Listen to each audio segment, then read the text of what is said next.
Hi guys. So, depending on what you would like to use your target for, and we can transition it to lots of different jobs, may make a difference how you start to train this. So you can hold it in your hand, and I actually suggest that to start. So this is going to be Jampa's target. It's actually a cut off top of a fly swatter that I used to use for a target on a stick, and I really like it. So I'm going to have it behind my back, and I will show it, and then hopefully he will touch his nose to it, and then I will click and reward, and I will put this away while he's eating, and then I'll bring it out again. I will fade the movement of bringing it out very quickly so that it stays out, and he will finish eating and come up and touch, finish eating, come up and touch, finish eating, come up and touch, to get as many repetitions in a row as you can without taking too long. So you want to be, 2 minutes of training, take a break, even if that break is scattering a few pieces of kibble on the ground and letting him sniff, and then having him come back and do it again. Then you would begin to introduce, once he reliably touches this every time you bring it out, then you would add a second lid or target of some other shape. And you want to always make sure that you give him the one that he's supposed to touch closer, or closer this way. So maybe we separate them, and put one closer to his nose and one out here. You should not be moving the target to their nose. Try to make sure you're holding your hand still. He needs to move through and touch. Some dogs will not touch with their nose immediately. They will go up and go close. So any leaning towards can be clicked and rewarded, and eventually they will get to that tapping. Just please don't hit them with it. They want to hit it. That can be really super scary, especially for young dogs and rescues. And so the object is that they will begin to pick the one that is their target and not choose the others. So you're going to want to move rather quickly. Once you have 5-10 repetitions in a row, and you do that 3 times, you can be pretty certain that your dog's recognizing this when shown alone. So if we bias them to choose the one we want in the presence of others, make sure you're also switching hands, it will make it really easy for them to get it right.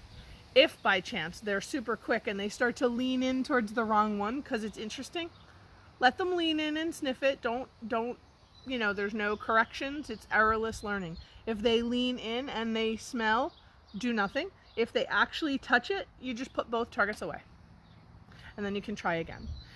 If you find that they are doing that more than, I would say, twice in a row, then you are going to want to go back to one target or way distance, so that they don't really have an option to choose the other one. Make it super far away.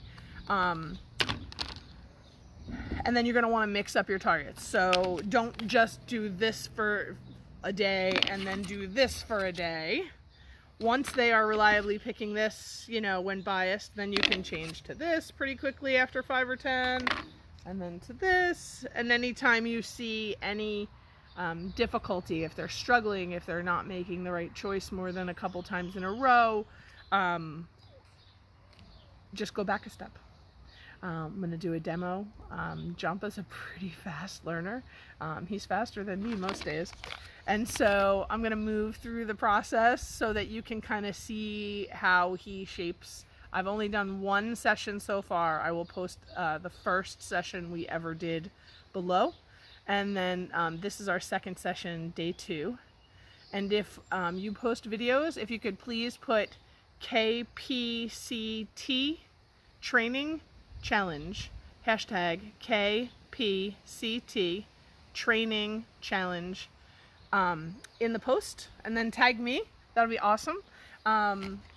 My goal eventually will be to throw this on the ground, and my dog will know where to go to his spot. Also, if we're training with other people, with other types of animals, you can give them a target that whoever has their target is their trainer for the day. or for that session. So they're looking for their target to go to the person that's supposed to be working with them, which is a super fun thing. Ken Ramirez, who started this training challenge last week, he does it with a little like he would make this smaller and smaller and smaller until it was like a little teeny, and he would stick it on things for people in the movies. He didn't have to, for dogs in the movies, he did not have to train the dog to go touch the globe. He just trained the dog to touch a target and then made the target tiny smaller and then put the target on things, and then the dog would just touch the target, but no one could see that on camera. Pretty cool use. So that's what we're doing. I'm really excited that you guys wanted to join in.